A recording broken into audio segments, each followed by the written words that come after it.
Welcome to Finished Work International Ministries, a ministry that is on the cutting edge, changing lives around the world. As you let God in today and apply the word, expect a divine encounter and supernatural transformation. It is impossible for you to be defeated when you have the revelation of the will of God. It is impossible for situations to subdue you when you walk in understanding of what God is saying to you. Let the finished work of Jesus determine what you pray. When God is your source, you don't look back. You keep looking forward. You keep trusting. God, I trust you. Here's Apostle Faithman Ogboada. We started something very important, and we'll look at priorities and principles. But today we'll be looking at leading with compassion and authority. Leading with compassion and authority. Let me do a little recap of what we had last week. We'll look at principles and priority. If you're going to be an effective leader, there is a need for you to have priority. And those priorities should be followed up by principles. And we'll also talk about your leadership has to be centered around goals. There has to be a target of what you want to achieve, a target of what you want to do. But today we'll be looking at leading with compassion and authority. An effective leader must develop flexibility, the ability to be flexible. An effective leader must be flexible. And being flexible is very strategic in leadership. Being flexible is very strategic in leadership. If you're going to be an effective leader, you have to be flexible. And being flexible is important if you're going to lead people, if you're going to be able to help more people, because if you're rigid, you won't be able to achieve all of your goals, because there are people that you have to show compassion to. And there are people you also have to exercise your authority over them. There are different kind of people who comes into your life as a leader. As a leader, there are different kinds of people who come into your life, who come into your business place or ministry. So compassion is important if you're going to be an effective leader. Compassion is important. If you're going to be an effective leader, you cannot truly be an effective leader if you don't have compassion. And this is one of the key things that was available, key virtues that was available in the life of Jesus. Jesus had compassion for people. He knows when to show compassion, and he knows when to exercise authority. You see, a great leader must have these two things going for him: knowing when to exercise compassion and when to exercise authority. Because if you don't know when to do the both, or when to do one or the other, you may end up having problem in leading people. So there are situations that requires you to exercise your authority as a leader. Because if you don't exercise your authority in the area where you ought to exercise authority, there'll be a lot of damage. There'll be a lot of situations that will exceed your expectation. Authority helps us to establish boundary. I want to say this again. I said authority helps us to establish boundary. As a leader, when you use authority, you're trying to establish boundary, you're trying to enforce discipline, and you're trying to also bring direction as a leader. When you use authority, you're trying to bring order into the place, and this is one of the key things that Jesus have, the ability to bring order. A great leader has the ability to bring order into a place, into an organization. He has the ability to bring order. The scripture said in 1 Corinthians, where he said, let everything be done decently and in order. He said, let everything be done decently and in order, because if we don't do things decently and in order, we'll be having a lot of problems. A great leader understands the principle of compassion, and a great leader understands the place of authority. I said a great leader understands the principle of compassion, and a great leader understands the place of authority. Authority helps you to put things in right perspective. I said authority helps you to put things in right perspective. One of the ways we're going to put things in right perspective is when we have the knowledge of our authority. I want to read this scripture in 1 Corinthians 14, verse 40. In 1 Corinthians chapter 14, verse 40, it said, let all things be done decently and in order. He said, let all things be done decently. How strategic is this? When you pursue a vision, when you try to do what God has called you to do, he said, let all things be done decently. It takes the knowledge of your authority to do things decently with people. Because naturally, there are people who don't like to do things decently. You give them an instruction, they flood the instruction. They walk away from the instruction. They never responded to the instruction. So for that reason, there is a need for the exercising of authority. When you exercise authority, you bring the person into the right positioning. Authority is the key to bringing people into the right place. One of the keys to bringing people into the right place is when you exercise authority, especially when the person is doing things that is not consistent with the values of your organization. When the person is doing things that is not consistent with the principles or the policy of your organization, there is a need to exercise authority. The exercise of authority may be to bring correction. When we exercise authority, we'll bring correction, we'll bring direction, and we'll bring instruction. While we exercise authority, we'll bring correction, we'll bring direction, we'll bring instruction. So a great leader has the ability to utilize authority and compassion. So one of the first things we're going to look at today is how you see people.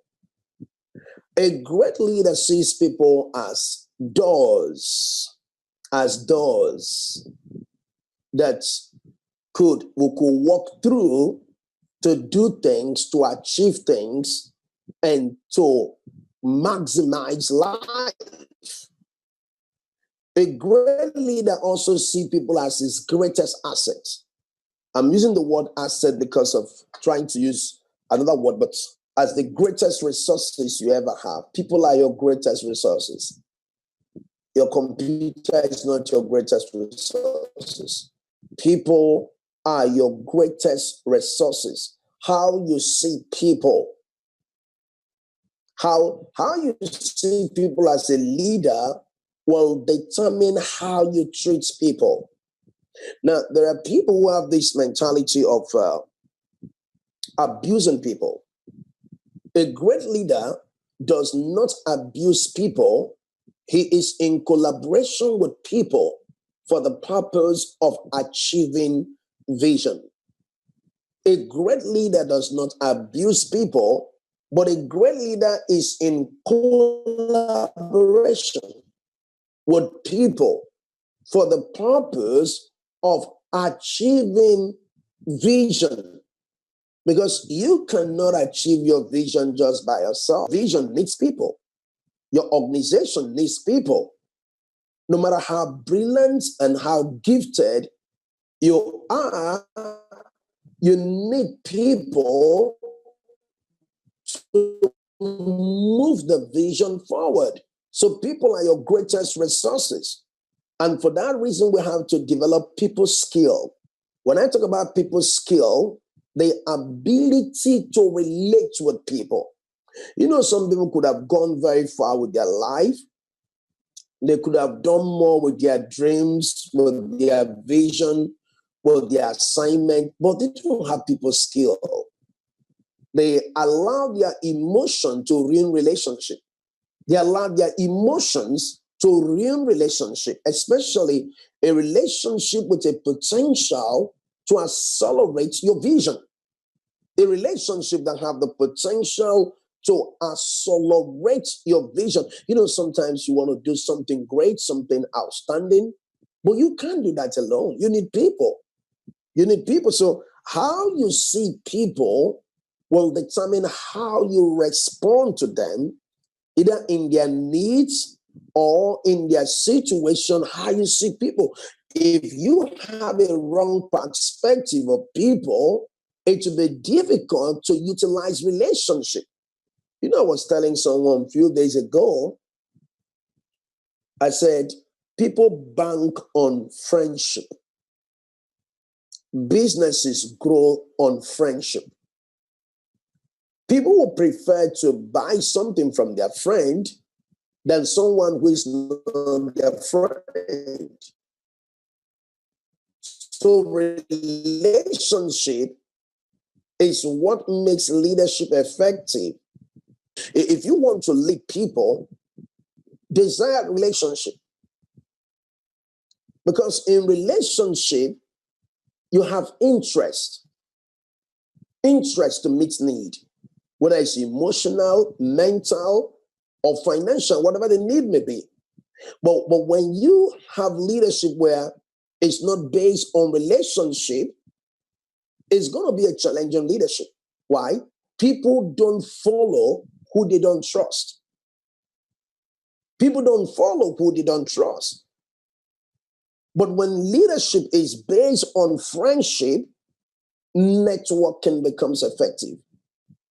I said, when leadership is based on friendship, networking becomes effective. It is easy for you to network with this person. It's easy for you to network with that person. Why? Because it's a relationship. And through this relationship, we're able to achieve our goals. And so when leadership is based on relationship, you're quick to achieve your goals. But when leadership is based on boss and a servant, so even when they have a genuine ideas to share with you, since you have the boss perspective, it will be difficult for them to share with you. But they know what you can do that can move your organization to the next level. And this is why it's important. How you carry yourself as a leader is important. When a leader appears to be arrogant and rude, it becomes difficult for followership to give subjection. When a leader appears to be arrogant and rude, it becomes difficult for followership, for those that follow him, to give him subjection, because they don't want to experience rejection in subjection. That they're giving subjection, but the leader rejected the subjection because the leader think about himself having all the ideas. So a great leader understands compassion. You see, compassion is something you develop. It's not something you're born with. I say compassion is something you develop. You develop how to be compassionate. How to be a compassionate person, that you're able to look at this person and say, I think if you do this and do that, you're going to get better. Compassion has to do with interest, genuine interest. And because it is a product of love and understanding, People can easily relate with it when they see compassion in your eyes. As a leader, people can easily relate with it when they see compassion. But if there is no compassion, it will be difficult to build friendship. Because it takes compassion to build friendship. There are some of my friends who are here this morning. I can't do anything for them. I can go extra mile for them. Because in relationship, you have compassion. Or someone may call you, please, could you help me? Can you pray for me right now? Oh, I'm tired. I can't even pick the call. But there is someone that will call me here as, what's the problem? Okay. Let's talk in the next 2 minutes. You know why? Relationship. You have more resources in relationship. You have more resources in relationship. And this is why people who have relationship skill, people skill, tend to do more, tend to achieve more, and tend to become more. They can achieve more because they know how to relate to people. Beyond just me pursuing my vision, I'm interested in you. What is going on in your life? Compassion is a genuine interest in the lives of people that you look at the person and said, how are you doing? How is your marriage doing? How is your children doing? What is going on? Is there anything I can do for you today? Is there any way I can help you? Is there any way we can connect together? Because in compassion, you're looking for an opportunity to help the next person. In compassion, you're looking for an opportunity to help the next person. But in a boss and an employee relationship, you're looking for opportunity for your employee to serve you. And nothing is wrong with that. But you see, I noticed this. When you take care of people, they will take care of your vision. When you take care of people, when I say taking care of people, I'm not talking about you're going to beat them. That's not what I mean, that you're going to meet all their needs. That's not what I mean. Taking care of people in the aspect of having a genuine interest to see them make progress with their life, to see them become outstanding in life. So when you begin to contribute with your counsel, with your prayers, with your love, or maybe the little thing you could do to support them, when you take care of people, people will take care of your vision. If you want your vision to be taken care of, then learn to take care of people. Compassion is important in the pursuit of your vision. So today, effective leadership is a relationship-centered leadership. Don't forget to write that down. An effective leadership is a leadership that is centered on relationship. An effective leadership is a relationship-centered leadership. An effective leadership is a relationship-centered leadership. If it is not centered on relationship, it's not going to be effective because, sometimes people want to see, what's your thought for their life? What's your thought for their dreams? What's your thoughts? What's the plan? When people notice compassion in your service towards them, they will go extra mile to help you achieve what may have taken you years to do. It would have taken you years to do, many years to do, but because of your genuine interest, how you see people will determine how people see your vision.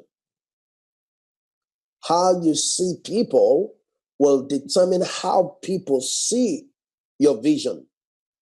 How you see people will also determine how people respond to you and to your instruction. How you see people will determine how people respond to you and your instruction. How you see them will determine how they respond to you and your instruction. How you see people. How do you see people? Jesus valued people, and redemption is centered on people. Jesus valued people, and redemption is centered on people. Jesus valued people, and redemption is centered on people. Why did Jesus come? Because of people, not because of the cats, the goats, the dogs, the diamonds. No, that was not why he came. He came because of people. People were the major reason, the only reason why Jesus came. So redemption is built, was for the purpose of people, not for God. God does not need redemption. It is man that needs redemption.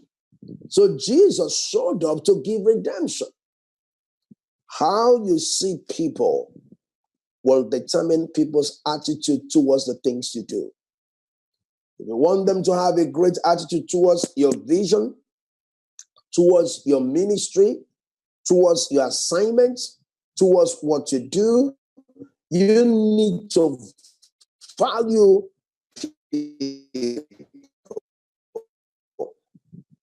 The next point is value of one follower, the value of one person who follows you, the value of one follower. Now, sometimes we can take for granted people. Maybe they are not much. Then we said, well, I don't want to stress myself so much. But knowing the value of one person, how did Jesus do that? In John Gospel chapter 4, you saw Jesus talking with the Samaritan woman. Just one person. Jesus spoke with this woman, Samaritan woman, John Gospel chapter 4, if you read from verse 1 to 20, from verse 1 to 20, you get the account there. Jesus spoke with this woman until she left her water pot and went into the city and said, come and see the man who told me everything. One person. A lot of us don't know the value of one relationship. One relationship have the potential to open a community for you. You can come into a community of people just by one relationship. So maybe you're pursuing a business or you're doing something and you just have only one client. Don't take the client for granted and say, well, we just have only one person. I don't think, no, don't do that. Don't do that. Because Jesus, because she was one person, she treated her with honor, knowing that this is the gateway to Samaria. If I can open up this woman, the entire city is going to listen to me. That was a strategy. That was a stroke with this lady and minister to her. I'm going to reach out to more people. Let me say this to you. When you value a person, the person will add value to your vision. I want to say that again. I said, when you value a person, the person will add value to your vision. One of the ways people add value to our vision is when we value them. When you value a person, you value what they do, you appreciate what they do. You don't take what they do for granted. You don't see them and say, well, you're supposed to do it. You are opening door for a community of people. Don't forget that. When you value a person, you're opening door for a community of people.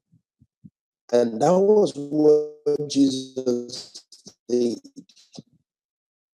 Valued her, was compassionate about her.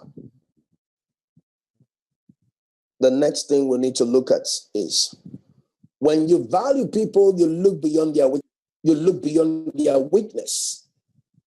Especially someone who works for you, that you saw him or her, they are trying to improve, but they may not be there in where you expected them to be in terms of skill, in terms of understanding and knowledge, but you can see their heart to learn.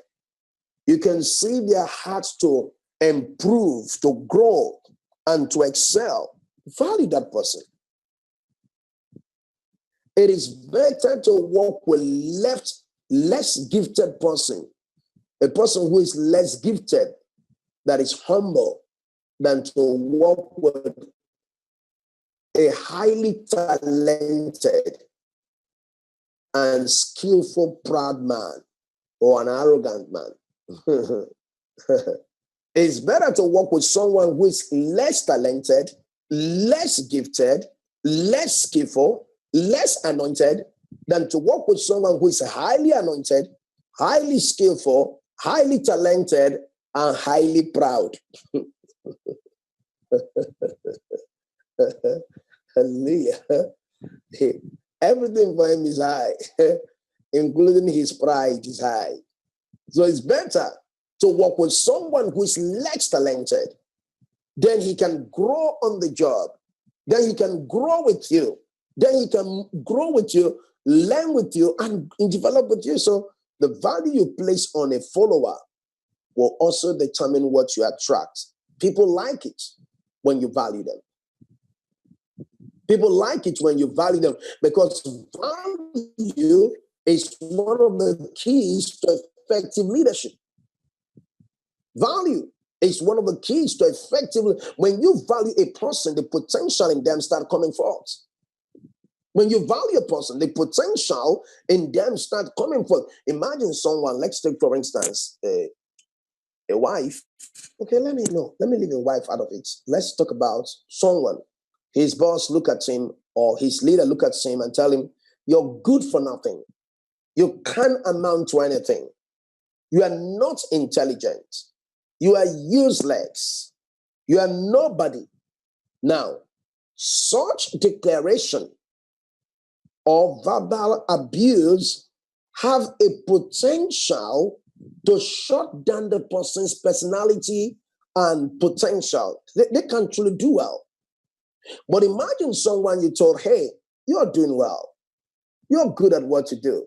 I think if you take care of this and take care of this, you'll get to this point in the next few months. I think you can work on this. You're doing your best. You're moving. People flourish in an environment of kind words. And leadership becomes effective when your words are kind. Leadership becomes effective when your words are kind, when people could relate with your words, that the words that proceed out of your mouth is kind. Leadership becomes effective. You can't be an effective leader if you're an abusive person. If you're abusive, you can be effective and productive. And this is why we're teaching today, leading with compassion and authority. Whenever you look at people, ask yourself this question: by the virtue of their relationship with me, what are they going to become in the next 6 months? What is this man going to be in the next 6 months, in the next 3 months, by being around this business place, by being around this church, by being around this ministry? What are they going to be in the next 6 months? A great leader will all empowering them. Is always thinking, what can I do for her that will extend or expand her capacity to do more? A great leader look for opportunities to empower and inspire. He look for the opportunity to empower and inspire. You don't stand by the sidelines and say, well, I think if this works out, I don't think he's good enough or bad enough. Sometimes when God wants to send people your way, he doesn't send perfect people. He sends people that are having issues. Look at the men that came to David. They were in debt. They were in pain. They were struggling people. Life was tough for them. But they became the mighty men of David. Training. Train. It is those you train that can accelerate your vision. When someone said he's a leader, but lacks the ability to train people, then he has to learn.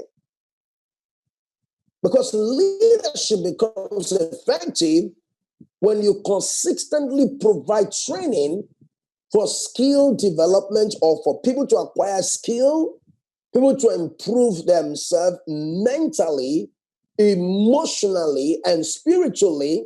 You have what is called loyalty. People that will be loyal to you are people you have invested into. That's leadership.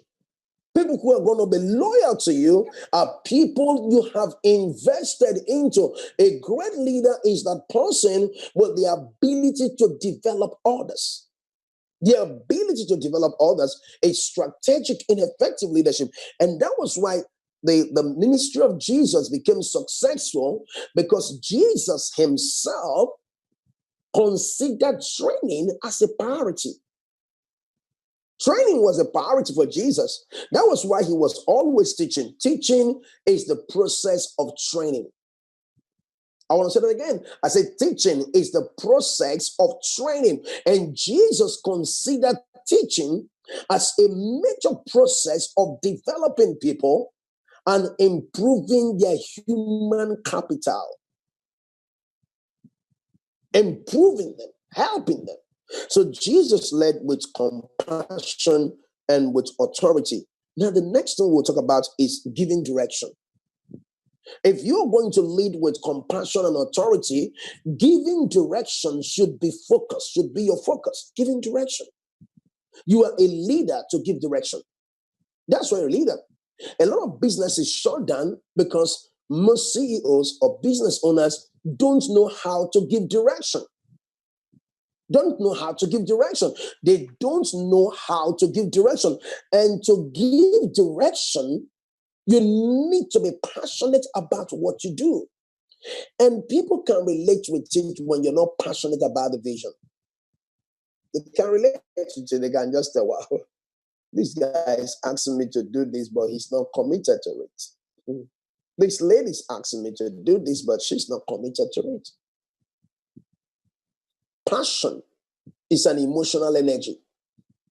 I said passion is an emotional energy, and people can easily relate with your passion for a vision, for an assignment. They can easily relate with your passion because your passion reveals your expectation. Your passion as a leader reveals your expectation, reveal what you want to experience. But passion in the wrong direction is already a limitation as a leader. So Jesus understood that giving direction, that was why a lot of people follow Jesus. Let me tell you one of the reasons why people follow Jesus. He gives direction. People like to follow leaders that gives direction. Is my life going to have direction? When you do business, you should be asking this question: am I giving direction to people? Am I empowering people? Am I helping people to be able to receive direction, to be able to pursue their dreams? A leader who lacks the ability to give direction, his leadership capacity has not been developed. I want to say that again. I said a leader that lacks the ability to give direction, his leadership capacity has not been developed. He needs to develop it, because part of his capacity as a leader is to provide direction. So when you learn how to be flexible between compassion and authority, part of the things you have to consider is the ability to give direction to people. You're thinking, what is this lady going to be in the next 5 years because she knew me? What is going to happen to her life in the next 3 years or 2 years because she's listening to me?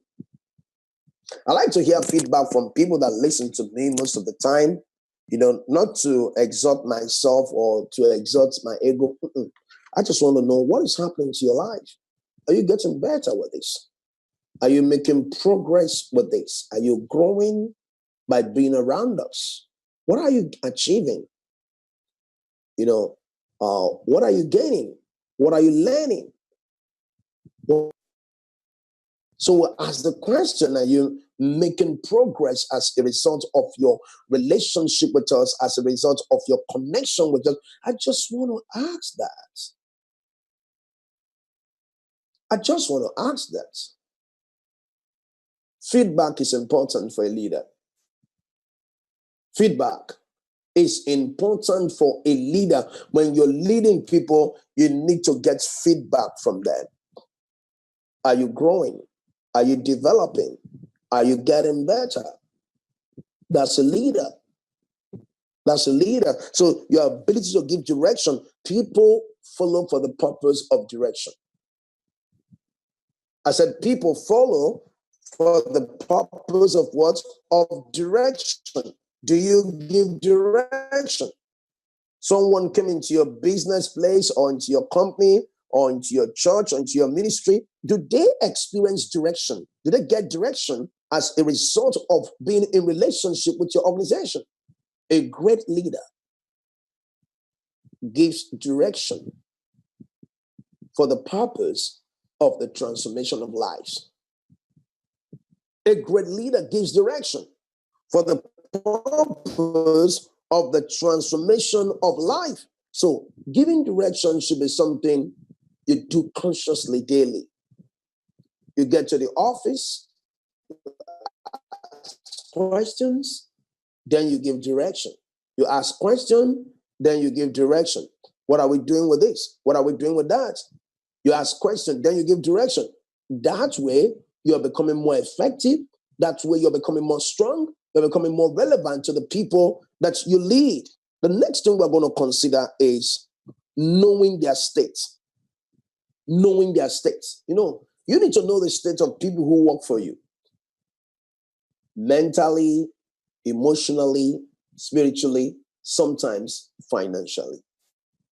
You need to know their state. Why should you know their state? It will give you a better insight on how to communicate with them. When you know their state, it will give you a better insight on how you can relate with them. You don't know what she's going on, what she's going through, so you don't know what to tell her. What are you going to say to her? You don't have a clue of what she's going through. If all you think about is your business, you won't be able to grow the business.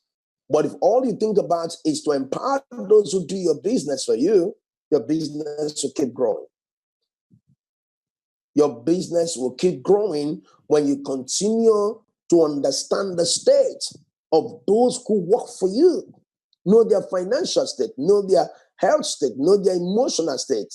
Why are you trying to know all of these things? It will help you contribute towards their life. When you strengthen the person who works for you, your work will speed up. That is why we have customer care. Why do we have customer care? It's to ensure that the customers are relaxed. Some people call it customer service. To ensure that they are relaxed, they are happy. You give a call. Okay, this is XYZ company. How are you today? What can we do for you? This, blah, blah, blah. They tell you. And they say, well, we want to fix our decoder. Okay, we're sending someone across to you in the next 30 minutes. As she drops the phone, she starts working on it. 30 minutes later, someone is there fixing the decoder. There is customer service. There is also professional excellence. If you're a leader, pursue professional excellence. Excellence in what you do is what keeps you outstanding from others. Excellence in what you do.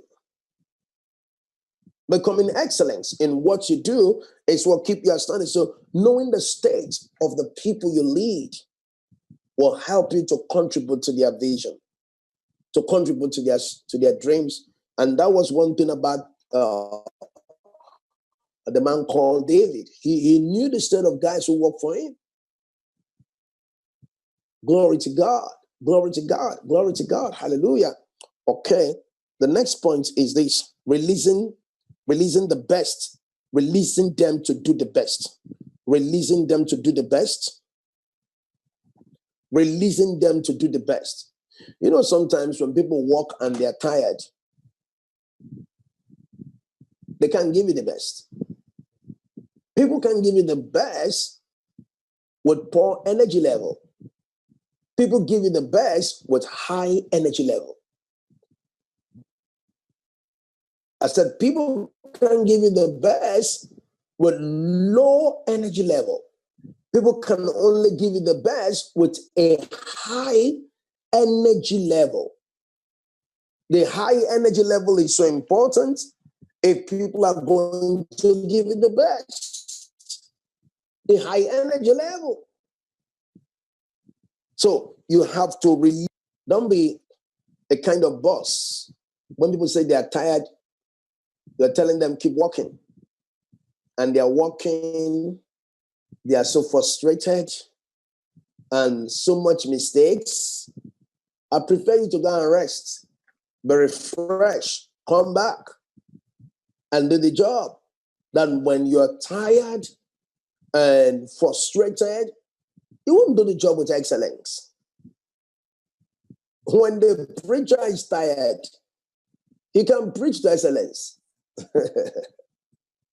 You can find him struggling. And he said, what's happening to our pastor today? I hope he woke up from the right side of the bed. The man is tired. The man is tired. Yes. The man, look at Jesus and said, come, let's rest for a while. Rest is the key to strengthening. One of the keys to strengthening is the key of rest. Understands what rest could do for people emotionally, mentally, psychologically. What rest is going to do for them. Because when they take some nap, some rest, they are refreshed and they can show up again. Have you ever seen someone walking and at the same time they are sleeping? I don't know if you've noticed that before. Sorry, they are not here today. They didn't come to this place. Just listen to my illustration. Oh, Mr. Chuck, you're here. You're talking to me? Oh, I'm sorry. I'm sorry. Oh, sorry. Sorry. I just need to rest. Mr. Chuck, I need to rest. Just give me some break. I'll call you back. Call you back. The man is tired, Chuck. The man is tired. He needed a break. Let me tell you this. In my country, when we go to primary school, then many years ago, they will ring the bell when it's time for break. And all the children wants to hear the bell. Anytime they rang the bell, all the kids are happy, including me. I'm so happy whenever they rang the bell. Oh, it's time for break. I can drop my book anywhere. I don't care. I don't care. I want to go for break. I want to go play. I want to go relax. But when they ring the bell for me to come back from the break, I'm angry. I'm not happy. I don't like it when they tell us to come back. But you see, you can't play all your life. You can't play all your life. Sometimes you just got to walk. Hallelujah. You can't play all your life. So I'm giving you that illustration for you to understand that there are things you can achieve when you're stressed. You can achieve them. Mentally, you can process your thoughts very well. So sometimes break, rest, long hours of sleep, being able to sleep for 8 hours, 9 hours, 10 hours if you can. If you can to sleep for 10 hours, good for you. I know it's difficult to achieve that right now. For someone to sleep for 10 hours, for 4 hours, not because they don't want to sleep, but they can't even get the sleep to sleep. Some people can sleep for 5 hours. Some people cannot sleep for 7 hours. They'll just sleep for 2 hours, they are awake again. No proper rest. A lack of rest is what affects our work. Rest. will lead to strong, great energy that will help you become effective and productive in what you do. So as leaders, enjoy to take rest and also enjoy to give those who work for you rest to help the job become more effective. So rest is important. I'm concluding. I'm almost on my way concluding, but I hope someone is getting so much today. I hope you're getting so much from this class today. Amen. Okay, good. That's good. So rest is important, and rest will strengthen you. You know, one of the ways to improve your creativity is to rest.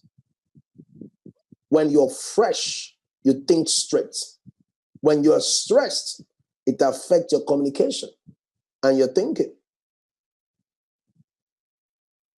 All the people, majority of the people that have car wreck was when they were tired. Imagine someone sleeping, driving and sleeping. Wow, I haven't tried that before. I wouldn't try it. I know there are people who can do that. I'm not to be driving and be sleeping. Wow. Jesus, have mercy. No. I said, no.